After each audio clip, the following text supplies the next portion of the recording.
بانی P T I Imran Khan کی 9 مئی کے 8 مقدمات میں ضمانتیں منظور۔ اسلام آباد سپریم کورٹ آف پاکستان نے بانی P T I Imran Khan کے 9 مئی کے 8 مقدمات میں ضمانتیں منظور کر لیں۔ چیف جسٹس پاکستان جسٹس یحییٰ آفریدی کی سربراہی میں 3 رکنی بینچ نے 9 مئی کے مقدمات میں عمران خان کی درخواستوں پر سماعت کی۔ عدالت عظمیٰ نے لاہور ہائی کورٹ کے فیصلے کے خلاف ضمانت کی درخواستیں منظور کیں اور فریقین کو حکم نامے کے لیے 1 بجے چیمبر میں طلب کر لیا۔ سپریم کورٹ نے اپنے فیصلے میں لاہور ہائی کورٹ کا فیصلہ کالعدم قرار دے دیا۔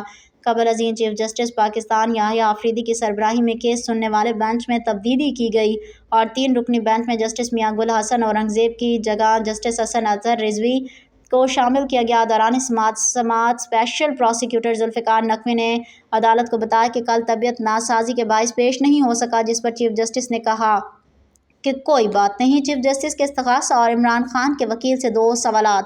چیف جسٹس پاکستان نے کہا آپ دونوں سے عدالت کے 2 سوالات ہیں، لاہور ہائی کورٹ کا فیصلہ پڑا ہوگا۔